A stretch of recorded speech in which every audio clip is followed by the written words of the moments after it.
तो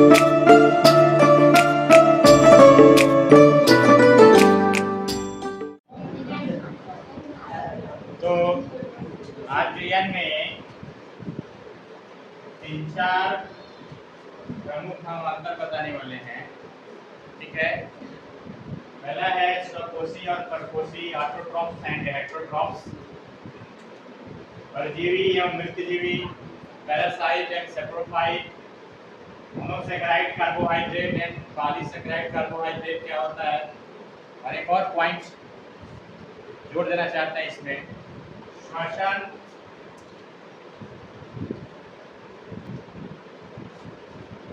और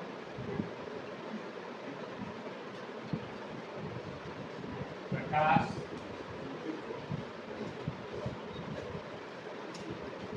संश्लेषण।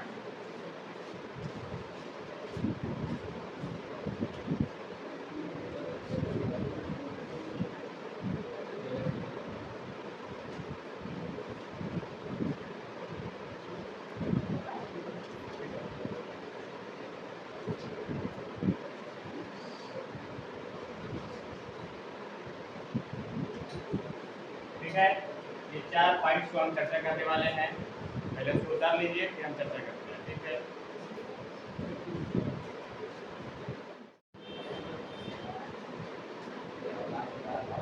पहला है स्वकोशी ऑटोट्रॉफ और परकोशी हेटेरोट्रॉफ। इसे विषमकोशी भी कहेंगे। ठीक है ना। तो पहला है कि स्व का मतलब क्या है। स्व मतलब अपना, सेल्फ, अपने से।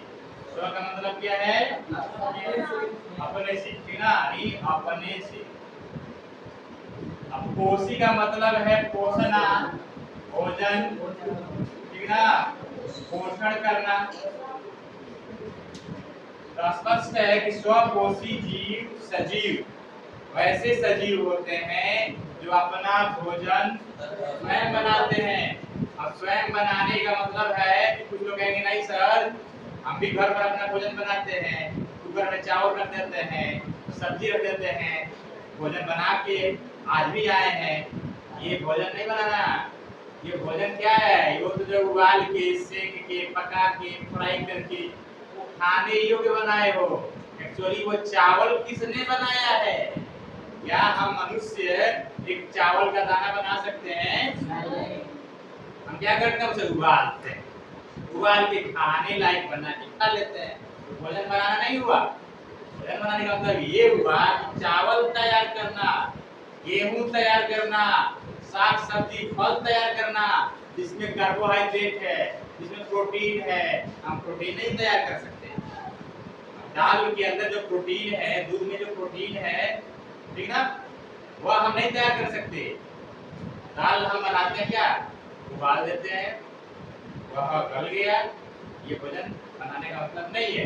तो स्वकोशी अपना भोजन मतलब स्वयं और संश्लेषण करते हैं। किससे किससे? कार्बन डाइऑक्साइड 6 अणु लेते हैं, जल 6 अणु लेते हैं, 6CO2 और 6H2O।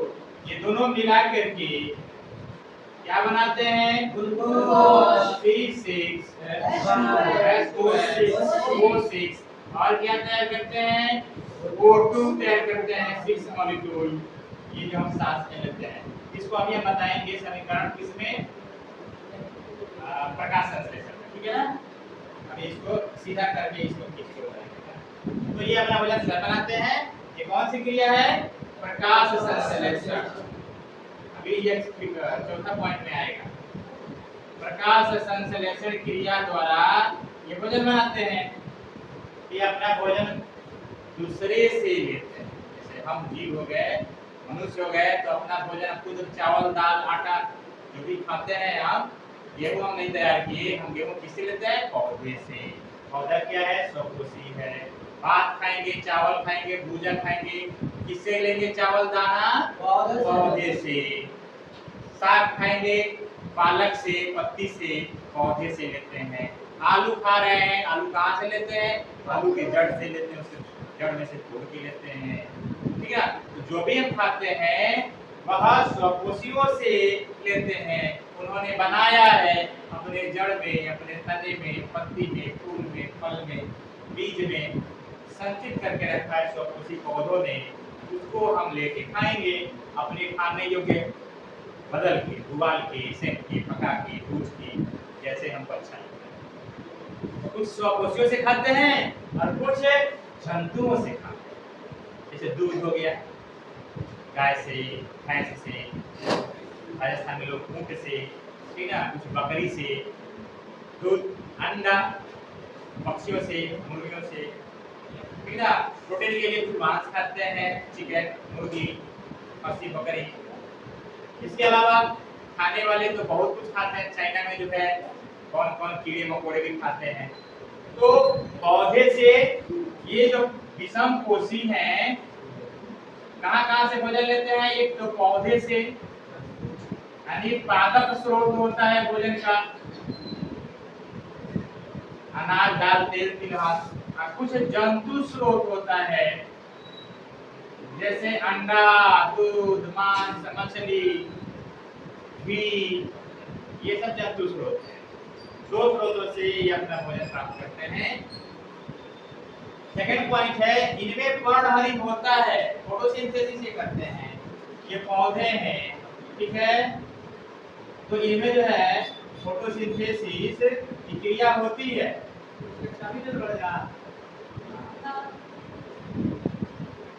ये फोटोसिंथेसिस करते हैं, प्रकाश संश्लेषण क्रिया होती है। इसका मतलब है जो पौधे का रंग हरा है, हरा रंग है, यह हरा रंग किसके कारण? बहुत सुंदर, वर्णहरित, या कुछ लोग कहते हैं वर्णहरित। यहाँ म चाहे तो कोई लिख सकते हैं। अंग्रेजी में क्लोरोफिल, ठीक ना, इनमें पाया जाता है। हरा रंग होगा इनका, हरा रंग। जब हरा रंग होगा तभी ये अपना पोषण करेंगे। हरा रंग नहीं है, फोटोसिंथेसिस क्रिया नहीं होगी, क्योंकि प्रकाश संश्लेषण की क्रिया के लिए एक तो वर्णहरित चाहिए और दूसरा प्रकाश चाहिए। एक वर्णहरित और क्या? प्रकाश। दो चीज चाहिए जब CO2 और H2O दोनों मिल करके, ठीक ना, ये प्रकाश संश्लेषण क्रिया करेंगे और ग्लूकोज बनाते हैं और ऑक्सीजन गैस देते हैं, जिनको सांस लेते हैं। इनका रंग हरा होता है, वर्णहरित होता है। इनमें वर्णहरित नहीं होता। जैसे हम ही को ले लीजिए, आप ले लीजिए ना, हम लोग क्या है? विषम कोषी है, हेटेरोट्रॉफ है।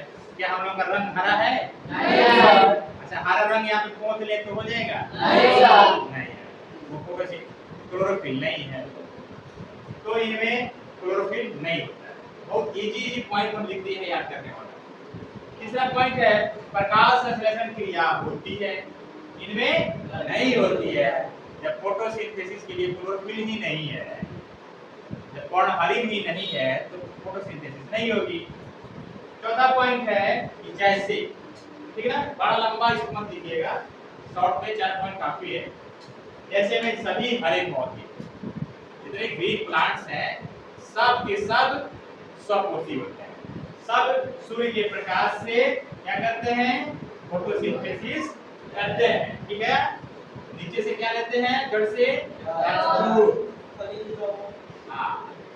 H2 लेते हैं और इसमें खनिज भी होता है, बहुत बढ़िया।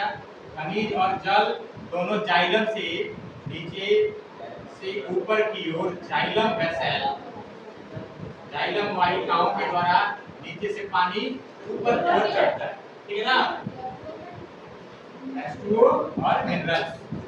और पत्तियों से क्या ले लेते हैं? CO2 गैस ले लेते हैं।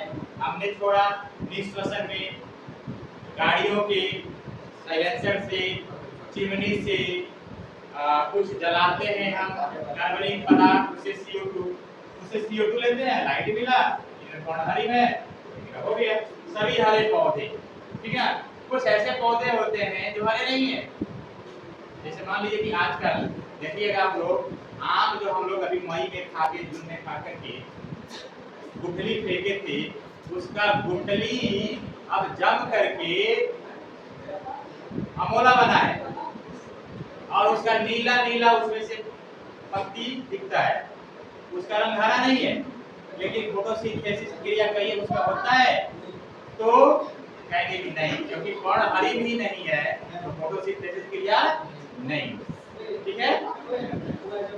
चौथा पॉइंट है कि विषम कोशी में जैसे सभी जीव जंतु, जितने जीव जंतु हैं, एनिमल्स, कीट, पक्षी, सरीसृप, ठीक है ना, सरीसृप माने रेंग के चलने वाले, रेप्टाइल्स, पक्षी वर्ग एविस जो उड़ के चलते हैं, उड़ते हैं, ठीक है ना, कीट हेक्सापोड्स जिनकी 6 टांगे होती हैं, 3 जोड़ी, मच्छर, मक्खी, ठीक है ना, कॉकरोच, मनुष्य, मैमल्स, स्तनधारी जो दूध पिलाते हैं बच्चों को, और छोटे ऐसे जीव और बड़े जीव, बैल से, हाथी से लेकर के और नीचे छोटे छोटे कीटों चींटी तक, ये सभी के सभी इसी में आएंगे, विषम कोश में आएंगे। क्लियर? ठीक है, इसको आप नोटबुक में उतार लेंगे। इसके बाद हम शुरू करेंगे बी नंबर। ए हो गया, अब बी की बारी।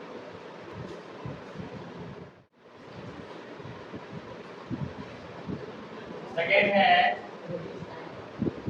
परजीवी और मृतजीवी, पैरासाइट और सेप्रोफाइट। ठीक है, नाम में स्पष्ट है, आपका 2 शब्द है, परजीवी 2 शब्दों से मिलकर बना है, पर और जीवी, मतलब मिलकर बना है परजीवी। पर का मतलब क्या है? पर मतलब समझिए पराया, क्या? पर माने दूसरा कोई, अन्य, अदर्स इसको बोलेंगे। अर्थात ऐसे जो सजीव होते हैं, परजीवी पौधा और जंतु दोनों होते हैं, परजीवी पैरासाइट होते हैं, ये 2 प्रकार के होते हैं, एक जंतु परजीवी और दूसरा पादप माने पौधा परजीवी। ये जंतु पर रह के अपना भोजन लेते हैं, जंतु परजीवी कहलाते हैं। जैसे फीता कृमि पेट में होता है हम लोग के हाथ में, वो जंतु परजीवी। और पौधों के ऊपर जो अमरवेल, इसमें जैसे मान लीजिए कि हो जाएगा जैसे में फीता कृमि जंतु परजीवी है, इन पादप वाले में अमर वेल। पौधों के ऊपर जो है देखिएगा, कई पौधे हैं उनके ऊपर जो ऐसे धागा धागा जैसा पीला पीला ऐसे होता है, यही है अमर वेल। वेल का मतलब होता है लत्ती, लता। वेल का मतलब लता या भोजपुरी बोलते हैं लत्ती। तो वह पौधे के ऊपर रह करके अपना भोजन लेता है पौधे से, तो उसे कहेंगे पादप परजीवी। और जो जंतु के ऊपर देह पर, उसके शरीर पर चाहे शरीर के अंदर, और फिर इसका क्लासिफिकेशन करेंगे तो 2 टाइप्स इसके निकलेंगे, अंतः परजीवी, बाह्य परजीवी। तो फीता कृमि अंतः परजीवी, इंटरनल पैरासाइट, शरीर के अंदर रहता है तो इंटरनल पैरासाइट, शरीर के बाहर रहता है तो एक्सटर्नल पैरासाइट। इसमें से 2 हम टाइप बनाएंगे, अंतः परजीवी, ये शरीर के अंदर रहता है, एक हो गया बाह्य परजीवी। अंतर में आप इतना ही लिखेंगे, ठीक है। इसके लिए हम इसी से संबंधित और ज्यादा जो है आपको जानकारी दे रहे हैं, जो बाहर है, टेबल से बाहर है। अंतर के लिए एक टेबल आप लिखिए, इतना ही काफी है। एक्स्ट्रा नॉलेज के लिए, ये ऑब्जेक्टिव के लिए आगे भी मिलेगा। तो अंतर परजीवी, बाह्य परजीवी 2 होते हैं, ठीक है। ये अपने पोषण भोजन के लिए अन्य जीवों या पौधों पर निर्भर होते हैं। सीधी बात है, जब परजीवी पराये पर जीवित रहने वाले हैं तो दूसरे से भोजन लेंगे। ये अपने पोषकों, इनके पोषक जो होते हैं पोषक का मतलब क्या है? जो ये पोषता है। जैसे किसी के बाल में अगर जूं है, ढील है, महिलाएं बाल में से जुआ निकाल के पोषक में नाखून पर चुप चुप, तो जूं हो गया परजीवी। और मनुष्य, महिला या उसका सिर जो है उसी में ना उसका घर है जूं का, तो मनुष्य हो गया क्या? पोषक, पुष्ट। जूं हो गया परजीवी, पैरासाइट। ठीक है, तो अपन ये पोषकों से भोजन प्राप्त करते हैं। चौथा है पोषक से ये छोटे आकार के होते हैं। जूं हम लोग के सिर में है, छोटा है ना, कभी भी पैरासाइट अपने पोषक से बड़ा नहीं होता, ध्यान रखिए।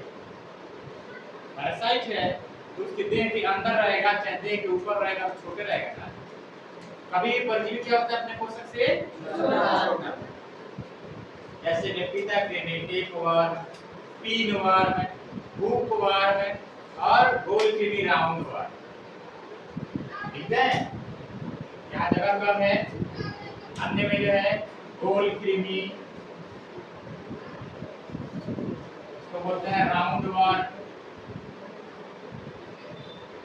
आपके कॉपी में जगह है, यहीं पे लिख दीजिए नीचे और कॉमा कॉमा देखिए। राउंड वर्म, ठीक ना, हुक वर्म, इसमें कांटे जैसे होते हैं, हुक वर्म, हुक वर्म, जूं, ढील, आइस, सब जैसे हो गए, इसी में लिखाएगा। मृतजीवी, नाम ही इसकी परिभाषा बता रहा है।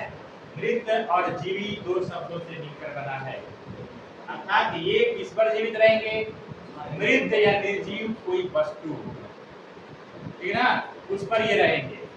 जैसे पाव रोटी हम लोग खरीद के खाते हैं, पाव रोटी, लोफ या लोफ मतलब पाव रोटी, ये पाव रोटी है। ठीक है, ताजा जब हम खरीदते हैं तो अच्छा लगता है। पुराना पाव रोटी किसी दुकान में देखिएगा नहीं बिक पाया है, पुराना हो गया है, या घर में ला करके आप खा नहीं पाते हैं, या कहीं रख के भूल गए थे, ऐसा पाव रोटी देखिएगा। अगर एक्सपेरिमेंट करना है तो पाव रोटी खरीद लीजिए आप और 4-5 दिन 10 दिन उसको छोड़ दीजिए। तो देखना कि यहाँ सब जो काला काला जो है ऐसे ऐसे ऐसे ऐसे गोबरी जो है, ये कवक उसमें आ गया, कवक, फफूंदी, इसको बोलते हैं अंग्रेजी में फंगस या फंजी। ये सब फफूंदी आ गया, पूरा हरा हरा, काला काला, नीला नीला, ठीक है ना। किसी में एस्परजिलस होगा गुलाबी रंग का। आलू प्याज सड़ जाता है हमारे किचन में, ठीक है, प्याज सड़ गया है तो देखिए वहां पे प्याज जहाँ सड़ा है ना, काला काला काला काला, और किसी देखना इसे सब फफूंदी है, वो मृत जीवी है, ठीक है ना। ये सब मृत जीवी होते हैं फफूंदी। तो ये मृत वस्तुओं पर होते हैं, ये अपने पोषण हेतु मृत निर्जीव वस्तु पर निर्भर होते हैं। ये मृत पोषक जैसे लकड़ी, डेड बॉडी, जैसे कोई चीज सड़ गया या मर गया, जीव जंतु जैसे लवारिस, कुत्ता बिल्ली, जंगलों में सांप बिच्छू मर जाते हैं, तो उनके ऊपर भी, उनके बॉडी के ऊपर जो है कुछ जीव पैदा होते हैं, ठीक है ना, जो उनको खाते हैं, ठीक है, डेड बॉडी पर। जैसे चूहा से फैलने वाला प्लेग रोग, प्लेग चूहा से फैलता है। जब चूहा मरता है तो वह फूल जाता है चूहा और फटता है तो उसमें छटकने वाले कीड़े निकलते हैं उसमें, चूहा में से खुद खुद फटकता है, बहुत दूर तक छटक के जाता है, पिस्सू बोलते हैं कीड़वा को। तो फ्रांस में ये कोरोना क्या, इससे बहुत भयंकर था प्लेग। फ्रांस में, यूरोपियन कंट्री में ये प्लेग चूहों से फैला। अपने आप चूहे जहाँ होते थे ना मर जाते थे, दब दब गिर जाते थे घर में, अब फट के पूरा बदबू दुर्गंध, उनमें से जैसे सफेद सफेद लंबे पतले जो है कीड़े पूरे, उसी से इन्फेक्शन होता था, वायरस करता था, पूरा प्लेग लोग मरते थे। ये वृत्तजीवी जो है लकड़ियों पर, देखिए बरसात का दिन है, लकड़ी में भीगा हुआ हो तो देखिए भीगने के बाद उसमें उसके छिलके पर लकड़ी से फफूंदी जैसे पाउडरी पर कवक निकल जाता है, लकड़ी पर भी कवक निकल जाता है, वहां से कुकुरमुत्ता छत्तर जिसको बोलते हैं, ये छाता जैसा, ठीक ना, देखा ना, इसको कुकुरमुत्ता बोलते हैं। एक्चुअली ये क्या है, मशरूम है, इसको कुकुरमुत्ता भी बोलते हैं। नहीं, रियल में कुकुर के मुतने से ये नहीं होता है, कुत्ते के पेशाब से ये नहीं होता है। ये जो है ठीक ना, सैप्रोफाइटिक जो है ऑर्गेनिज्म है, ये अपने आप जमता है। इसके छोटे छोटे छोटे छोटे बीजाणु स्पोर्स ऐसे ही वायु में है, जैसे जीवाणु नहीं दिखता है हमारे हाथों में, कितने जीवाणु है पता नहीं, लेकिन माइक्रोस्कोप से जब देखा जाए ना तो ये जीवाणु मिलेंगे यहाँ पे, हर जगह जीवाणु है। उसी तरह से ये जो है इनके स्पोर्स बीजाणु बोलते हैं, वायु में फैले हुए हैं, फंगस स्पोरेंजिया,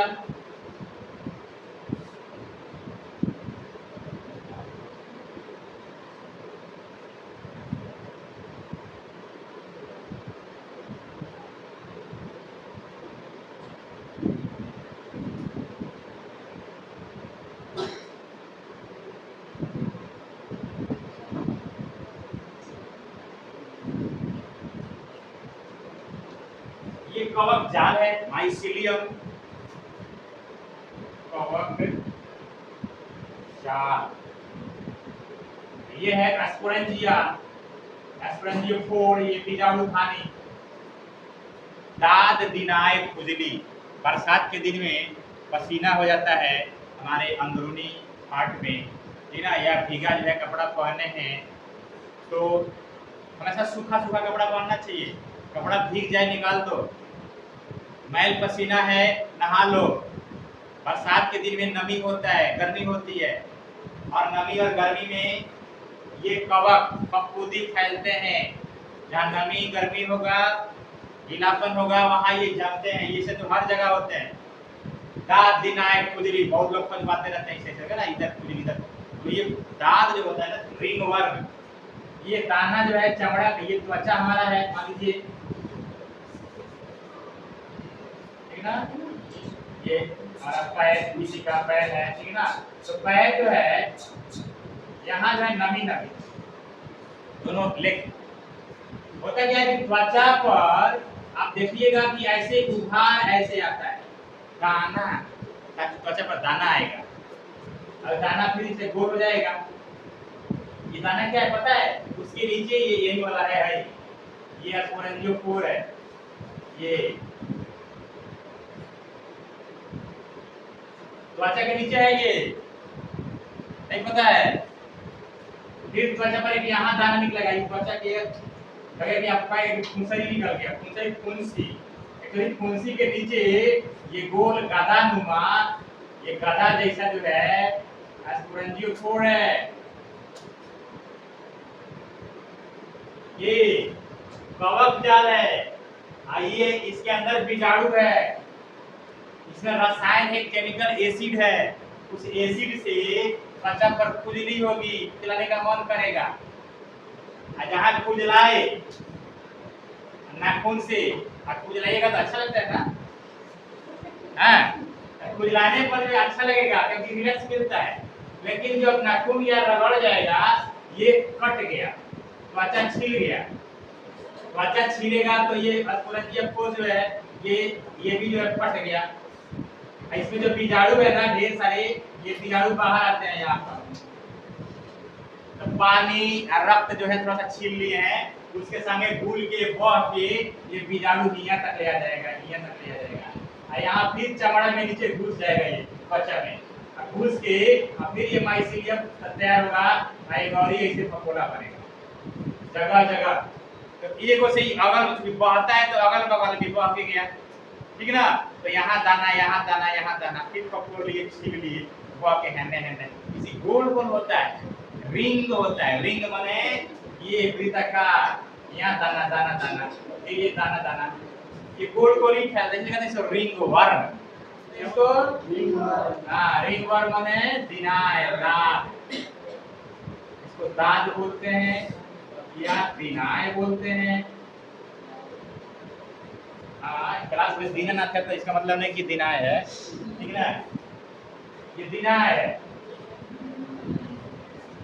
ये देखिए अब इसमें ये तो हमारी त्वचा पर है।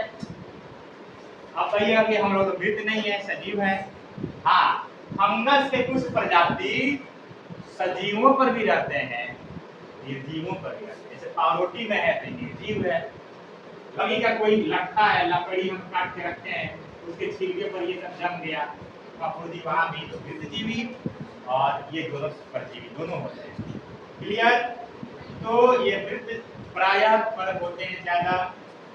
कीचड़, मल, जैसे गोबर हो गया, गोईठी हो गया, उस पर भी खादर गोबर पर जाके देखना पसंद से हमें, उनमें से निकला हुआ कुकुर मुद्दा। तो चलिए कुकुर मुद्दा ये कुकुर मुख्य मुद्दे से नहीं हुआ, उसके पैखाने पेशाब से नहीं हुआ है। ये क्या है? ये जीव है, सूक्ष्म जीव, माइक्रो ऑर्गेनिज्म कहलाते हैं। ये अपने आप पनपते हैं, जैसे ये त्वचा के नीचे पनपता है, दिखता नहीं है। एक बार बता दें यहाँ पर, जब बता रहे थे तो बताइए, सुनिए। कभी भी जब कहीं फोड़ा फुंसी हो तो क्या करें? खुजली करने से बचो। खुजली करोगे उसमें से कई बीजाणु निकल के अगल बगल के त्वचा पर और दाने बनाएंगे और दाने बनाएंगे। पहली बात कि खुजली करने से बचिए, दवा खाइए। कौन सा दवाई? देखिए नाम आता है कैंडिड दवाई है, इसका कंपोजिशन है फ्लुकोनाजोल। हाँ, फ्लुकोनाजोल बिना 150 मिलीग्राम का एक सप्ताह में, हाँ, एक गोली 7 दिन पर 2 को खा लीजिएगा ना, 15 दिन में 2 को ठीक हो जाएगा। इसके अलावा ये जो एंटी फंगल है, इसी फंगस को खत्म कर देगा। इनके बीजाणु, इनके माइसीलियम, कवकजात सब स्वाहा इस गोली से, फ्लुकोनाजोल से, ठीक है ना। ये बहुत, और त्वचा पर ही नहीं, जीभ पर भी होता है। नीनाव, गंजा पर बाल झड़ जाते हैं, गंजी लोग हो जाते हैं, बाल के जड़ों में घुस जाता है, ये बाल सब झड़ जाता है। यहाँ कंचट हो जाता है, यहाँ पर ये बच्चों का कंचट, खुजली, यहाँ तक कि यूटीआई, यूरिनरी ट्रैक्ट इन्फेक्शन। पुरुष और महिलाओं के जो प्रजनन तंत्र हैं, उन तंत्रों में भी इन्फेक्शन होता है, ठीक है ना। तो इसका टेबलेट ओरल भी है और इंटरनल भी है, वो बाद में। तो ये हो गया फ्लुकोनाजोल। और एक और जो कई नाम से आता है दवाई, क्रीम, ग्लोबैट या ग्लोबैटाजीन, ऐसे करके ये क्रीम आता है। इसको जो है जहां हुआ है वहां लगा दीजिए, हल्का हल्का 2 बार 3 बार लगाओ, स्वाहा। ठीक है, विज्ञान पढ़ते हैं तो फायदा होना चाहिए। विज्ञान या कोई भी ज्ञान वही है जो हमारे जीवन में काम आए। पढ़ते हो तो कुछ सीखो, जानो, जीवन को बेहतर करो, अपना भी दूसरों का भी। ये हर आदमी के, ये नहीं कि किसी को बता दे तो भाई हम इन्हें कि हमारे यहाँ नहीं है, हमको नहीं है, सबको होता है, ठीक है। बस तो ये हो गया तब का है। नहीं हो उसके पहले क्या करना है कि गीलापन कहीं भी कपड़े में या त्वचा पर, अंग में नहीं होना चाहिए, सूखा सूखा, ड्राई ड्राई। दूसरे का तौली, दूसरे का साबुन नहीं यूज करेंगे। और जो नहाएगा ना, तो जिनको होता है खुजली, नहाते हैं या पोंछते हैं तो धके और धके रगड़ लेते हैं तौली ओली में, या पैंट, कभी दूसरे का पैंट दूसरा कोई पहन लेता है, या हमारा पैंट सूखल नहीं है उन्हीं के पहन लेता है, हमारे मिलते नहीं कि हमारा पैंट रखे थे बस उन्हीं के पहन लेता नहीं। अब जो है जब पैंट पहनेंगे, ठीक ना, दूसरे का पैंट पहनेंगे, दूसरे के पैंट में जो है इसके जीवाणु जो है, ठीक ना, उसमें फैले हुए हैं। हाँ, इसके जो स्पोर्ट्स पैंट्स में है, आज जो पहनेगा ई वाला पैंट, उसको भी। हाँ हो गया। दूसरी बात कि कावे सुनो, कौली, कावे जो है, कौली जो है, कभी भी अगर नहाइए तो उसको धो दीजिए बढ़िया से, ठीक है ना। एक दूसरे का तौली अगर किसी का घर में तो सब लोग यूज करते हैं, हर आदमी के पास तो अपना अपना तौली होता नहीं है, लेकिन जिनको है ध्यान दें कि वह जो सभी लोग यूज करते हैं तौली कपड़ा, उसमें जो है खुजली वाला फंगस जो है न रगड़े। हाँ, साबुन, नहाते वक्त जो है साबुन जो है सब लगाते हैं, ठीक ना, तो साबुन से ये फैलता है। खुजली वाला आदमी है उसका साबुन लगा ले दूसरा कोई, एको बार में से आ जाएगा ना, बीजाणु आ जाएगा, हो जाएगा। तो साबुन भी अगर जहाँ संभव हो तो सेपरेट बनाना है, तो धो लीजिए उसको पहले ही, एक लेयर उसका पूरा रगड़ के धो दो, बहवा दो, ठीक है ना, तब लगाओ, ठीक है ना। हाँ, ये सावधानियां है, प्रिकॉशंस, क्लियर। चलिए, तो ये फायदे का बात किया, ये यहाँ पा जाते हैं, ये बिल्कुल पर आपका बात ध्यान से। कवक हो गया, जैसे ये फफूंदी कवक, ये कवक ही तो है, कवक बोलते हैं, फफूंदी बोलते हैं। खमीर, किस्ट, किस्ट जो होता है ये बड़े ना आप लोग, ये कलिका से ये बॉड टूट के फिर नया बॉड बन जाता है, ये कलिका टूट के कलिकाएं विधि से ये नया संतति संतान पैदा होता है, ये भी है। अब मशरूम जिसको कुकुरमुत्ता बोलते हैं, मशरूम एक्चुअली जो है प्रोटीन इसमें बहुत ज्यादा होता है। मशरूम अभी बरसात के समय में पुआल, भूसा, कुजवट, देखना भीग जाएगा ना, कुजवट, पुआल, लकड़ी उकड़ी पुराना वहीं से जम जाता है, तो मशरूम है। उसमें अच्छी क्वालिटी वाला जो मशरूम है पूरा फैला हुआ ना हो, अभी गोल गोल ही हो, वो मशरूम जो है उसका सब्जी बॉइल करके हल्का पानी में गरम मसाला डाल के, बहुत टेस्टी है, बिकता है ये 250-500 रुपए किलो, ठीक है, क्लियर। इसको भी आप स्क्रीनशॉट लीजिए, अपने एक कॉपी में नोट्स बनाइए, फिर इसके जस्ट बाद हम तीसरी पॉइंट को बताएंगे। चलिए,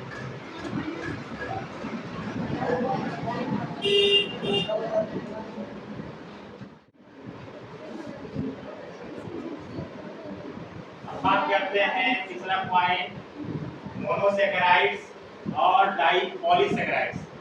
डाई नहीं है, पॉली माने अनेक, मोनो मतलब एक, ठीक है, mono, di, tri, tetra, penta, hexa, hepta, octa, non, dec. हाँ, उसी से बना हुआ है। Mono, di, tri, tetra, penta, hexa, hepta, octa, non, dec. ये गिनती है विज्ञान का, 5 को पेंटा, 6 को हेक्सा, 7 को हेप्टा, 8 को 9, 10, ठीक है। अब केमिस्ट्री में जाएंगे, इसको बोलेंगे मेथ, एथ, इसको प्रोप, चौथा को ब्यूट, यहाँ से पेंट सब वही पेंट टैक्स वही।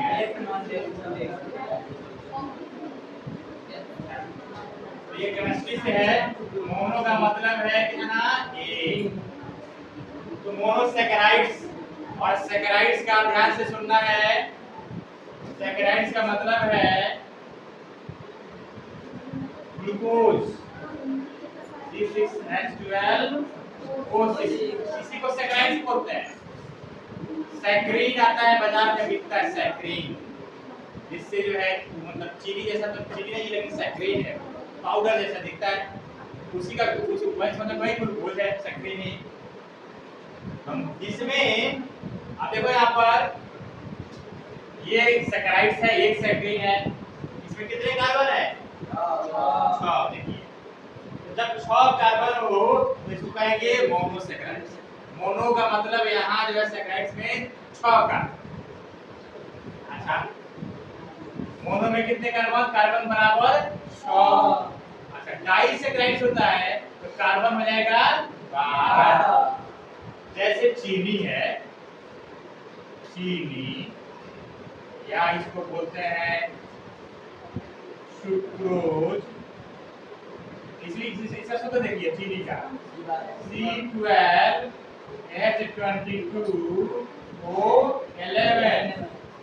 दो ग्लूकोज मिलाते हैं तो ये बनता है एक H2O कम हो जाता है इसमें से। देखिए यहाँ पर 12 है तो 2 मिलाएंगे तो 12 हमारे 24 होना चाहिए था, ऐसे है तो फिर H2O निकल गया है तो 2 कम हो गया।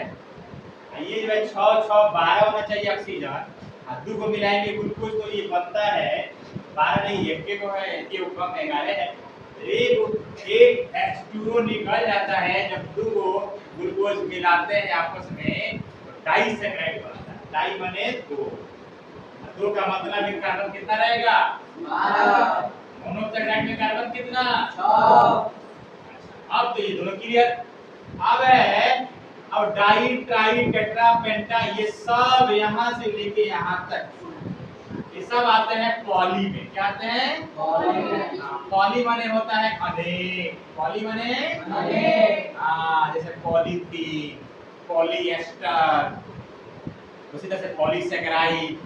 पॉलीएथिलीन में वही वो एथिलीन है, पॉलीएथिलीन कहते हैं, और बोलचाल की भाषा में पॉलीथीन कहते हैं। उसी तरह से पॉली, अब ये जो है कहाँ से? ट्राई से लेकर के आगे जितना है डेक्स से भी आगे चले जाओ सबको पॉली में रख देंगे।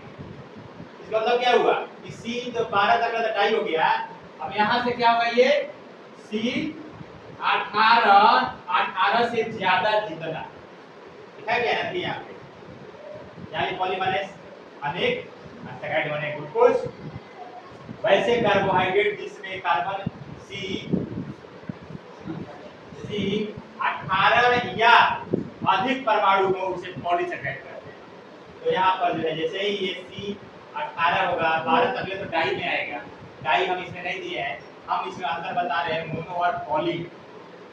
अगर मोनो और डाई में बताना होगा तो मोनो में की लिखेंगे कार्बन 6 होते हैं, डाई में कार्बन 12 होंगे। अगर यहाँ काला रहता बॉक्स में यहाँ डाई लिख दे तो यहाँ क्या लिखेगा? यहाँ पॉली लिखा है तो क्या करेंगे? 18 या उससे ज्यादा सब आएगा पॉलीसैकराइड।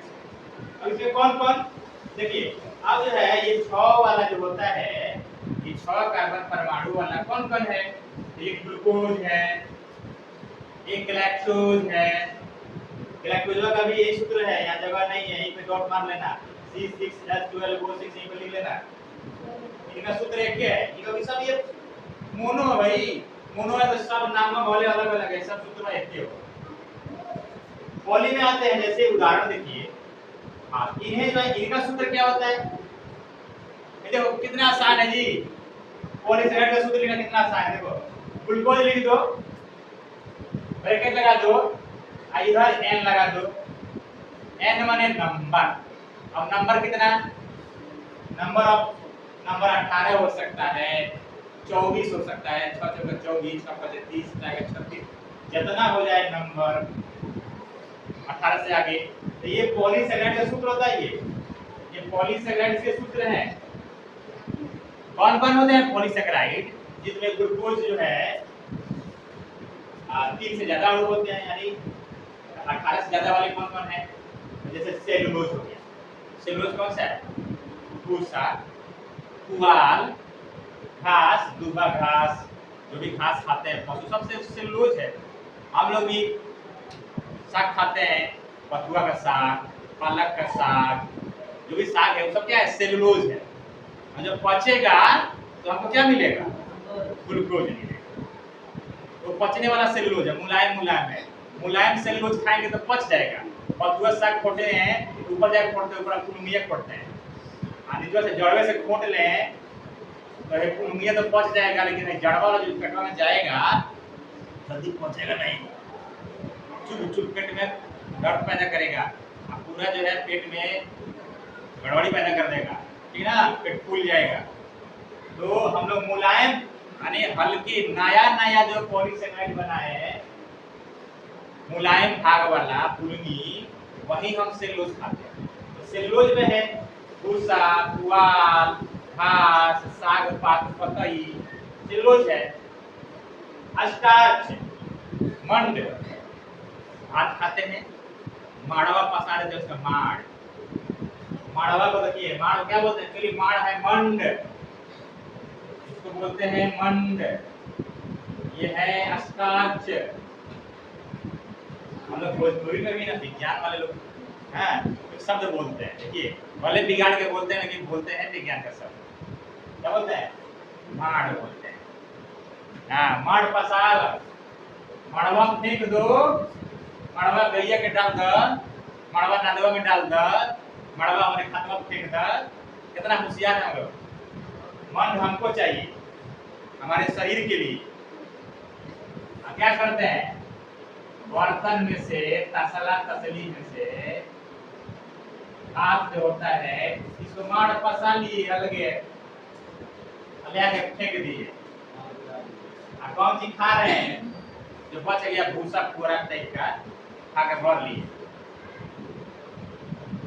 तो शक्ति नहीं मिलती है। जो माड़ पसा के खाते हैं वे थाली में ज्यादा भात खाते हैं, क्योंकि इतना खाएंगे तो तुरंत पच जाएगा, कोई एनर्जी नहीं मिली। और ये भात ले आओ जी। जो माड़ वाला भात, बैठा हुआ भात, कौन भात? बैठा हुआ भात, बिना माड़ पसाए। चावल इसी में है, उसी में माड़ है, सूख गया, उसको खाएंगे तो मीठा लगेगा, और चावल थोड़ा सा खाएंगे पेट भरा लगेगा, एनर्जी फील होगा। कभी भी चावल बनाओ, भात बनाओ तो माड़ पढ़ो तो सीखो कुछ, पहले ही चुन लो, कंकड़ पत्थर जितना है, पानी उतना ही रखिए, चावल धो लीजिए, नाप लीजिए। चावल अगर 4 पूरा से बर्तन में करो, अगर 4 इंची तक चला गया तो 2 इंची चावल, 2 इंची पानी होना चाहिए। मध्यम आंच, मीडियम, ना तेज ना कम, छोड़ दो, आराम से उसी में मांड सूख जाएगा, भात बन जाएगा। वही भात खाओ, मंड मिलेगा तुम्हें, स्टार्च मिलेगा C6, H12O6, और यही ग्लूकोज है, यही तो हमको चाहिए। उसी के लिए तो खाना खाते हैं, उसी के लिए तो हम चावल काट के, गेहूं काट के लाए हैं, उसे तो खरीद के लाए हैं। लेकिन हमारे पास बुद्धि नहीं है, मड़वा फंसा के भैंस को, गाय को, कुत्ता को खिलाते हैं, कुछ नहीं तो नाली में बहा देते हैं। तो मंड जो है ये क्या है, पॉलीसेकेराइड्स है। एक में कई गो ग्लूकोज है, खतरा माड़ में ढेर सारा ग्लूकोज हुआ। कमजोरी है, कमजोरी है, पानी चढ़ाओ, ग्लूकोज ले आओ, फेंक के सब फेंक देते नहीं, भोजन खाओ बढ़िया से। और एक पैक्टिन, लास्ट बात, पैक्टिन एक उदाहरण है।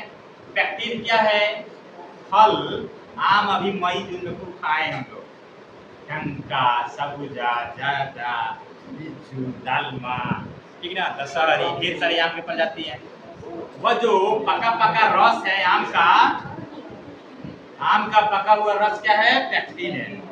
जब हम खाते हैं चूस के, या चाहे फली काट के, चाहे निचोड़ के दही चिवड़ा भुजा में, और पचेगा, वो पैक्टिन है। आम का जूस, पपीता का पका हुआ जूस पैक्टिन है, फलों का पका हुआ जो जूस है पैक्टिन है। और जब पचता है तो हमें ग्लूकोज मिलता है, मोनोसेकेराइड्स। और यही मोनोसेकेराइड्स श्वसन में, अभी हम बताने वाले हैं, श्वसन में इसका यूज होता है और हमें कैलोरी एनर्जी मिलती है। यही ग्लूकोज बनाया गया है प्रकाश संश्लेषण क्रिया में पौधों के द्वारा। इन्होंने बनाया है, जीव जंतु ने खाया है, एनर्जी को पाया है, और आपके पास वीडियो आया है। इसके बाद लास्ट पॉइंट,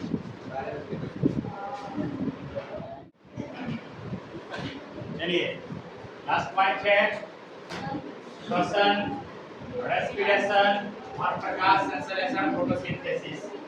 देखिए श्वसन जो क्रिया है इसमें ग्लूकोज C6H12 ठीक ना, खाना हम जब खा लेते हैं और भोजन पच जाता है तब ग्लूकोज हमारे प्रत्येक सेल में, कोशिकाओं में पहुंच जाता है और उसके बाद जब हम सांस लेते हैं तो वायु तो सब भरती है, ऑक्सीजन भी, CO2 भी, नाइट्रोजन भी, लेकिन हीमोग्लोबिन केवल O2 लेकर जाता है, ऑक्सीजन गैस, और यह ऑक्सीजन गैस रक्त के साथ मिल करके हमारे धमनियों के द्वारा हृदय से पंप होता है और शरीर के सभी भागों में O2 फैल जाता है। O2 के पहले हम भोजन किए हैं और वह पच गया है और शोषित हो गया है, स्वांगीकृत हो गया है, अर्थात रक्त में मिल के वह भी शरीर के सभी कोशिकाओं में पहुंचा हुआ है। कौन? ग्लूकोज। अब हम सांस लिए हैं तो O2 जा रहा है, दोनों जाके मिलेंगे कहाँ? कहाँ मिलेंगे? माइटोकॉन्ड्रिया में। कहाँ मिलेंगे? माइटोकॉन्ड्रिया। माइटोकॉन्ड्रिया, इसके कई नाम हैं। इसे माइटोकॉन्ड्रिया को कहते हैं बिजली घर, पावर हाउस, कोशिका का रसोई घर, रसोई में खाना बनता है, ऊर्जा वाली बात, तो कोशिका में भी रसोई घर है ना, ऊर्जा गृह भी कहते हैं इसको, माइटोकॉन्ड्रिया को अनेक नाम है इसके। ये ग्लूकोज और O2 दोनों माइटोकॉन्ड्रिया में मिले और क्रिया होगी ये, ठीक है ना? कौन क्रिया? श्वसन की क्रिया। इसको कोशिकीय श्वसन कहते हैं। पूछेगा, प्रश्न पूछता है कि कोशिकीय श्वसन क्या है? सेलुलर रेस्पिरेशन क्या है? यही है कोशिकीय श्वसन। कोशिका के अंदर माइटोकॉन्ड्रिया में जब ग्लूकोज ऑक्सीजन मिलते हैं तो क्या बनाते हैं? CO2 बनाएंगे, नाक से बाहर निकल जाएगा, और क्या? H2O बनता है, पसीना, मूत्र के रूप में, यूरिन के रूप में, और क्या बनता है? ऊर्जा, एनर्जी।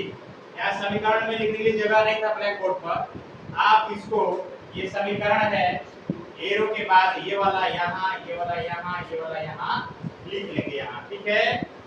ठीक है, इस समीकरण की जगह पर ये लिख लेंगे एक लाइन में, ये यहाँ आएगा, ये यहाँ आएगा, और ऊर्जा ATP के रूप में। ATP ऊर्जा किस रूप में? एडेनिन ट्राइफॉस्फेट, ATP के रूप में ऊर्जा मिलती है। ऑब्जेक्टिव में क्वेश्चन आता है कि किस रूप में ऊर्जा मिलती है, तो ATP रूप। अब ATP भाई पूछ लेते हैं आप लोग, ATP क्या है, यहीं पे बता देते हैं। ATP का पूरा नाम आता है एडेनिन ट्राई और फॉस्फेट,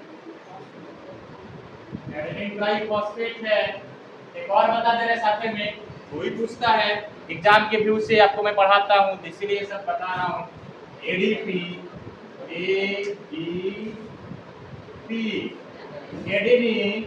एडेनिन रहेगा और डी के जगह पर बस यहाँ डाई लगा देंगे, diphosphate, adenine diphosphate. ADP में टूटता है तो फिर एनर्जी निकलती है। ये समीकरण आप यहाँ लिख लेंगे।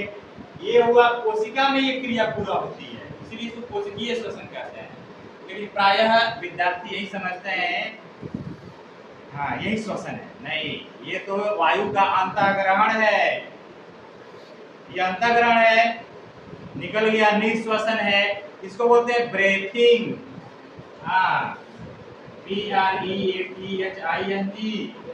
ब्रेथिंग के दो स्टेज, एक होता है अंतःग्रहण आगे बताए निःश्वसन, निःश्वसन, इसको प्रश्वास भी बोलते हैं, प्रश्वास।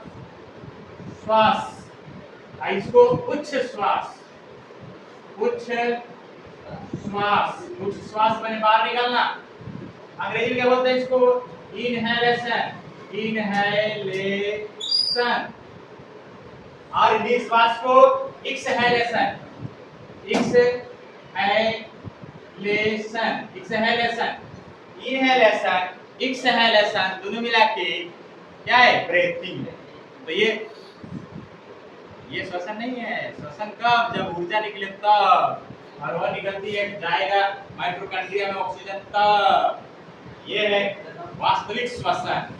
बहुत अच्छे सोचे कि ये श्वसन में ये सब क्यों लिखाते हैं, मतलब नाक से भी बहुत बातें नहीं के लिखा क्या? फेफड़ा को इसमें दिखाई नहीं है, फेफड़ा से नाक से लेते हैं नहीं भाई, वो तो ब्रीथिंग है, श्वसन है ये ग्लूकोज ऑक्सीजन।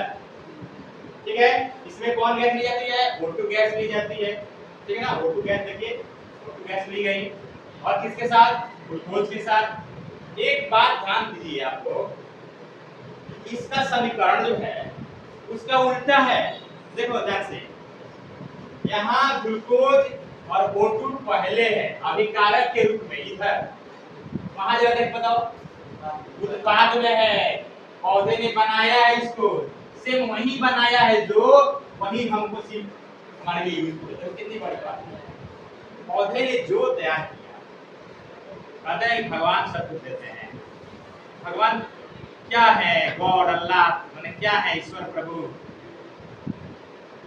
यही कहें अगर पौधे भगवान हैं, गलत है क्या? नहीं, इस जीव के लिए, इस शरीर के लिए, इसको बनाने के लिए ग्लूकोज दिया, इसको जिंदा रखने के लिए ऑक्सीजन दिया, पौधे ने दिया। कितना परिश्रम करके सूर्य के प्रकाश में, और सूर्य देवता कहते हैं कि हे पौधों, मेरे अंदर इतना अपार ऊर्जा है, लेकिन मनुष्य इसे नहीं ले सकता। मनुष्य को देते हैं तो छाता लगा लेता है, घर में घुस जाता है, कहता है कि चमड़ा काला हो गया, कैसे उसको ऊर्जा दें? तुम लोग ले लो। तो पौधे कहते हैं ठीक है सूर्य भगवान हमें दीजिए, हम छाता नहीं लगाएंगे, हमको दीजिए, हम घर में नहीं घुसेंगे, छाता नहीं लगाएंगे, आप दीजिए ऊर्जा। तो ये सूर्य भगवान ऊर्जा देते हैं पत्नियों को। अब ये क्या करता है? कहता है कि हे मानव, तुम हमें दो, क्या जो तुम्हारे लिए बेकार है वो दे दो, नाक से जो छोड़ते हो CO2 दे दो हमको। एक और काम कर दो, भलाई हमारी जड़ में थोड़ा पानी डाल दो, थोड़ा पानी डाल दो।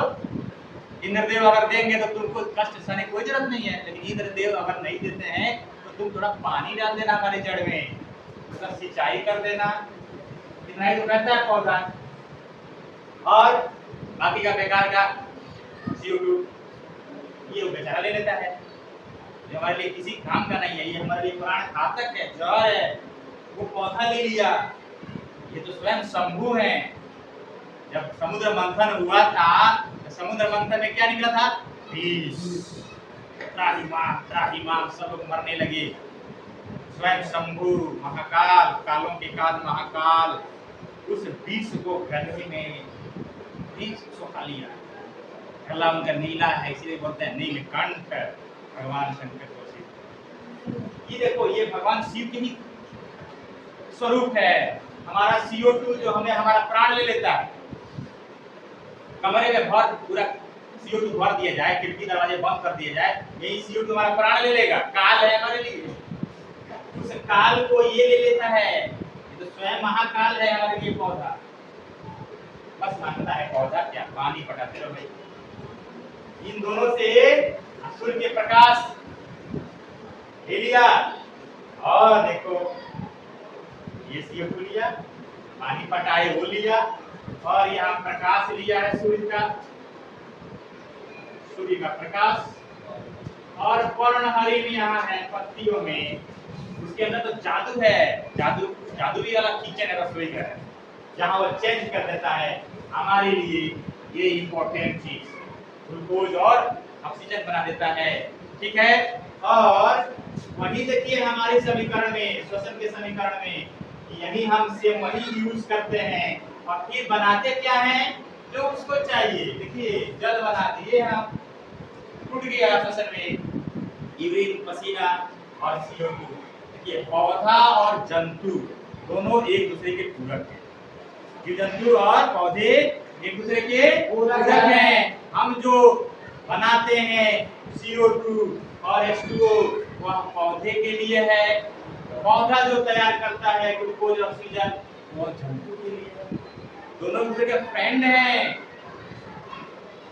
इसीलिए पेड़ बचाना चाहिए। और देखो ये तो शिवन शिव जी की तरफ से ये लिया CO2, इसीलिए इस पौधे को तो पूजा करना चाहिए जी। हमारे घरों में नीम, तुलसी, इसी सिंबल, इसी प्रतीक के कारण हम पूजा करते हैं नीम की, पीपल की। पीपल के पास लोग बरमला जाके जल चढ़ाते हैं। कम से कम एक लोटा 10 लोग चढ़ाएगा तो 10 लोटा सिंचाई हुआ। सबसे ज्यादा पीपल, नीम ऑक्सीजन देता है। जिस गांव में पीपल हो ना, उस गांव में रोग बीमारी नहीं आती है। जिस गांव में नीम हो, तुलसी हो, रोग बीमारी नहीं आएगी। आंवला हो, रोग बीमारी नहीं आएगी। कोई भी पेड़ पौधा हो, खूब ऑक्सीजन मिलेगा, लोगों को पर्याप्त ऑक्सीजन मिलेगा और वह व्यक्ति, वह गांव, इलाका स्वस्थ होता है। और कहते हैं कि देवता की कृपा है, देवता गांव में बहुत कृपा करते हैं। आज ही कृपा करते हैं क्योंकि देवता ही साक्षात हैं, शिव जी के रूप हैं। पेड़ों को नहीं काटना चाहिए, पेड़ लगाओ। मतलब भगवान को तुम पूजा कर रहे हो, भगवान को प्रसन्न कर रहे हो, अपने गॉड को, अल्लाह को, ईश्वर को पूजा कर रहे हो, प्रसन्न कर रहे हो। तो हमें लगता है कि अब आपको श्वसन, रेस्पिरेशन और प्रकाश संश्लेषण अच्छी तरह से समझ में आया होगा। एक दूसरे का अपोजिट है ये कोशिका में होता है, ये क्या होता है पत्तियों में। 4 नंबर पॉइंट एक और, यह होता है पत्तियों में। पॉइंट लिख लीजिए बड़ा करके, हमारे पास जगह नहीं, वैसे नहीं।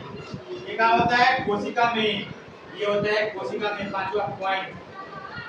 ये कोशिका में होता है, कोशिका के माइटोकॉन्ड्रिया में, माइटोकॉन्ड्रिया में होता है। ठीक है, और ये पत्तियों में होता है। 6 नंबर पॉइंट इधर, इसके लिए पर्णहरिम आवश्यक है। पर्णहरिम आवश्यक है किसके लिए? प्रकाश संश्लेषण के लिए।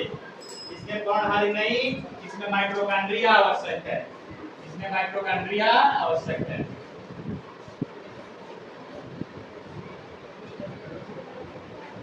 माइटोकॉन्ड्रिया आवश्यक है। ठीक है, चलिए इसको आप लिखिए, नोट्स बनाइए। ढेर सारा इसका ऑब्जेक्टिव है, हर पर इसमें से ऑब्जेक्टिव निकालिए। लघुत्तरीय प्रश्न, दीर्घोत्तरीय प्रश्न, ढेर सारा तैयारी आपका इसमें हो जाता है और कोई चीज छूटने वाला नहीं है। ठीक है, धन्यवाद।